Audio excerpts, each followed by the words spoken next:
হে all, good morning. কেমন আছো বন্ধুরা? আশা করি সবাই খুবই ভালো আছো। আর নীলুর ঘরকন্যায় তোমাদের সকলকে জানাই স্বাগত। এখন কটা বাজছে জানো? 4:30। আর আজকে এত তাড়াতাড়ি কেন উঠেছি বলো তো? কারণ আমাদের শাড়ির প্ল্যান হয়েছে, আমরা যাচ্ছি মায়াপুর ঘুরতে। তো কাল রাত্রে বাবা মা বোন সবাই এসে গেছে। আমার স্নান করা হয়ে গেছে, ছোটো স্নান করছে, কেউ রেডি হচ্ছে। তো আজকে আমরা ওই 6:40 ট্রেন হাওড়া থেকে ছাড়বে, ওই ট্রেনটা করেই যাচ্ছি। আর আজকেই রিটার্ন হয়ে যাব, সেই জন্য এত ভোরের ট্রেনে যাচ্ছি। তো আমরা বেসিক্যালি মায়াপুর অনেকবারই ঘুরেছি। আজকে একটু প্রসাদ খাবার ইচ্ছা হলো, তো সবাই মিলেই যাচ্ছি। তো ভেতরে যে মেন মন্দির আছে ওখানেই সারাদিন থাকবো, আর বিকেলের দিকে কোনো ট্রেনে করে আবার রিটার্ন চলে আসবো, এটাই প্ল্যান হচ্ছে। তো মায়াপুর তো তোমরা অনেকেই অনেকবার দেখেছো, ঘুরেছো। তো আমার ব্লগটি দেখো মায়াপুরের কিছু দৃশ্য, যতটা পারবো তোমাদের সঙ্গে শেয়ার করার চেষ্টা করবো। চলো আজকের দিনটা শুরু করি।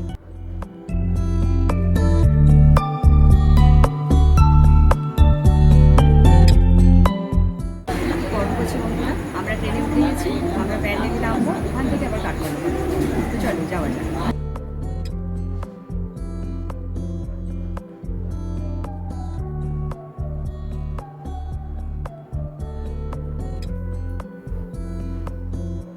প্রতিদিনের কাজের ব্যস্ততার মধ্যে যখন একটা একঘেয়েমি এসে যায়, তখন এরকম একদিনের ট্যুরে বেরিয়ে পড়ে নিজেদের মনটাকে একটু চেঞ্জ করা আমার মনে হয় সবারই দরকার। তো সেই রকমই দেখো, একটা কর্মব্যস্ততার দিনেও আমরা কিন্তু যে যার মতো করে একটুকু নিজেদেরকে ছুটি দিয়েছি আর বেরিয়ে পড়েছি নিজেদেরকে আনন্দ দেওয়ার জন্য। তো আমরা দেখলে ব্যান্ডেলে নেমে পড়েছিলাম। তো ওখানে আমরা এই কাটোয়া লোকালটার জন্য ওয়েট করছিলাম। তো এই কাটোয়া লোকালটায় চেপে এখানে তো একটার পর একটা খাবার উঠতেই আছে, মানে খাবার খেয়ে তুমি শেষ করতে পারবে না। তো আমরা তো একদম ভোরে বেরিয়েছি, সেই জন্য সবারই টুকটাক একটু খিদে তো পেয়েই গেছে। তো ইনি খুব সুন্দর মুড়ি মাখছিলেন, তো আমরা সবাই এই মশলা মুড়ি 1 প্যাকেট করে নিলাম। দেখো মুড়িটার মধ্যে কত ছোলা, বাদাম, চানাচুর। যদিও সকাল সকালে এই চানাচুরটা খাওয়া একদমই ঠিক না, কিন্তু বাইরে বেরালে তো এইসব একটু আধটু চলতেই পারে, তাই না? আর এই চকলেটটা দেখো, আমি যে কোনো ট্রেনে ট্রাভেল করলে এই চকলেটটা আমি কিনি। বেসিক্যালি এগুলো লোকাল ট্রেনেই ওঠে।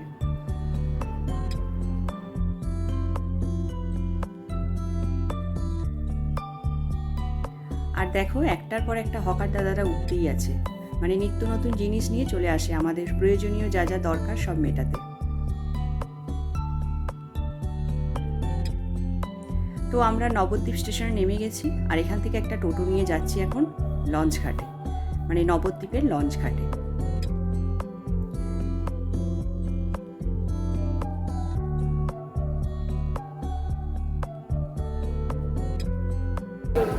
এখন আমরা চলে এসেছি ফেরিঘাটে, এখান থেকে একটা লঞ্চ নেবো, নিয়ে ওই পারে যাবো মায়াপুরে। তো চলো যাওয়া। তো এখানে 2 রকমের টিকিট পাওয়া যায়, একটা নৌকার একটা লঞ্চের। নৌকায় 5 টাকা আর লঞ্চের জন্য 10 টাকা। তো আমরা লঞ্চের টিকিট কেটে নিয়েছি। তো দেখো আমরা লঞ্চে উঠেও পড়েছি, চলো ওই পারে এখন যাওয়া যাক। আর কত সুন্দর প্রাকৃতিক দৃশ্য দেখো। নবদ্বীপ থেকে মায়াপুর যেতে এই লঞ্চ বা নৌকা যেটাই বলো, দুটোতেই সবসময় মানে ভালোই লোকজনের ভিড় থাকে। তো আমরা যে লঞ্চটাতে উঠেছি সেটাও ভালোই লোকজনের ভিড় ছিল। আর লোকমুখে শোনা যায় এইখানে 2টো নদী নাকি একসঙ্গে মিলিত হয়েছে। এই মুহূর্তে এই নদী দুটোর নাম আমার ঠিক মনে পড়ছে না, তবে যদি আমার মনে পড়ে তুমি মেনশন করে দেবো। এই যে তোমরা দেখতে পাচ্ছ একটা হালকা জল ছিল এতক্ষণ, আর এই জলটা দেখো কেমন ডিপ, 2টো জল একসঙ্গে মিলিত হয়েছে।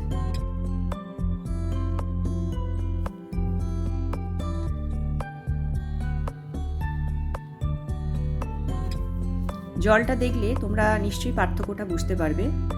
এতক্ষণ যে জলটার উপর দিয়ে আমরা আসছিলাম সে জলটা কিন্তু অনেকটাই হালকা ছিল। তো দেখো আমরা মায়াপুরের ফেরিঘাটে চলে এলাম। তো চলো এবার নামা যাক এখান থেকে।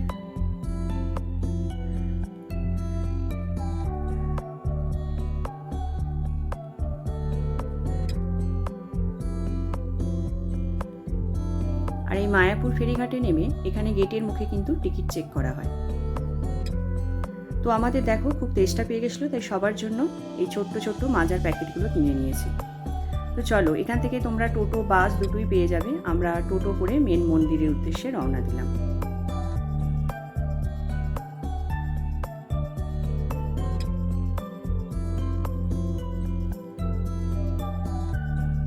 তো দেখো, আমরা মেন মন্দিরের গেটের কাছে চলে এলাম। আর এখানে দেখেছো প্রচুর টোটো রয়েছে, কোনো অসুবিধা হবে না তোমাদের যেতে বা আসতে।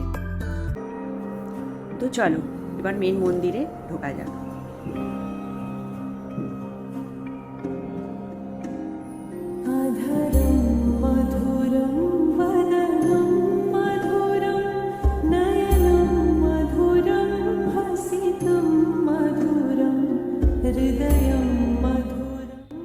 তো মন্দিরে প্রবেশ করে আমরা প্রথমে যে কাজটা করলাম সেটা হচ্ছে প্রসাদের যে কুপন ওটা আগে কেটে নিলাম, কারণ অনেকটা বেলা হয়ে গেলে আবার এই প্রসাদের কুপন নাও পেতে পারা যায়। তো চলো আমরা প্রসাদের কুপন কাটার জন্য যাচ্ছি গদা ভবন।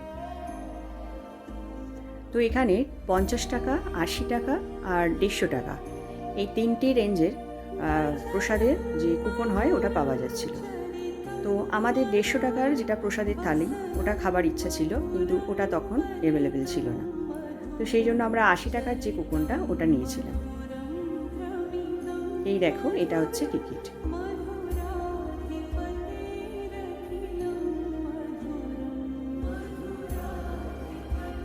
তো প্রসাদের টিকিট তো আমাদের নেওয়া হয়ে গেছে, আর 12:30 থেকে প্রসাদ বিতরণ শুরু হবে। আর এর দুপাশটা তোমাদেরকে দেখাচ্ছি গদা ভবনের। প্রচুর ফুলের সম্ভার এখানে, যে কোনো সিজনই আমরা এখানে এলে দেখতে পাই বিভিন্ন ধরনের ফুলের গাছ। তো দেখো, আমরা ওখানে পদ্ম ফুল একটা কত দাম দিয়ে কিনি, আর এখানে দেখো তাজা পদ্ম ফুল কি সুন্দর ফুটে আছে। আর এই পাশটায় দেখো পদ্ম ফুল ফুটে মানে নষ্ট হয়ে যাচ্ছে, কেউ তোলার নেই। আর আমাদের ওখানে যদি কোনো পুজো থাকে একটা পদ্ম ফুলই কত দাম নেয়, তাই না? তো এই দেখো যে প্রসাদের যে থালির চাট এটা এখানে দেওয়া আছে।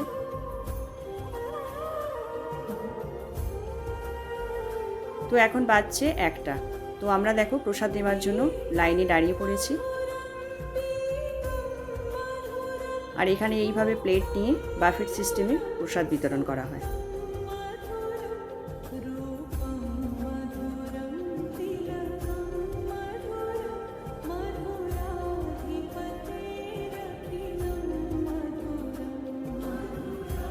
তো প্রসাদে আছে দেখো 2টো সবজি রয়েছে, ডাল, ভাত, একটা করে রুটি, একটা বেগুনি দিয়েছে, আর হচ্ছে পায়েস। তো চলো প্রসাদটা একবার গ্রহণ করি।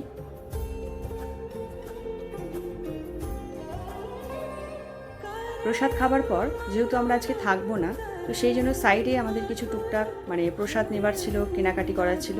তো সেই জন্য এই শপগুলোতে, সাইডে যে শপগুলো আছে এখানে চলে এসেছি। তো এখান থেকে আমাদের সবার যার যা নেওয়ার ছিল সব নিয়ে নিলাম। আর এখানে এই বড় গোপালের মূর্তিটা দেখো, কি দারুণ দেখতে।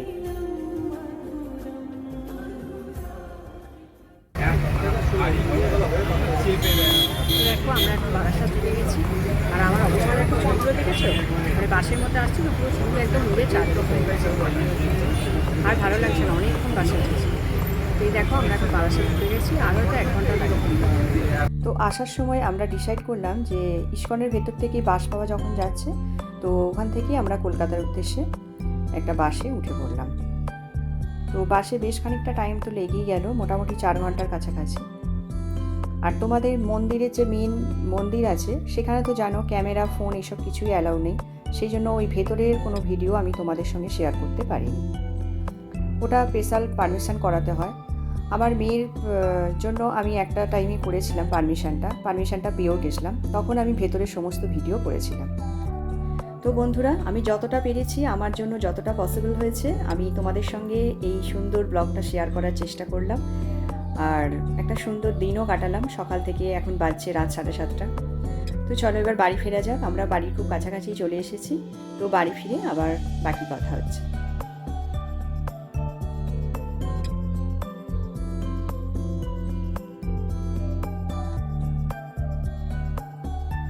তো দেখো আমি তোমাদের সঙ্গে শেয়ার করে দিচ্ছি কি কি এনেছি।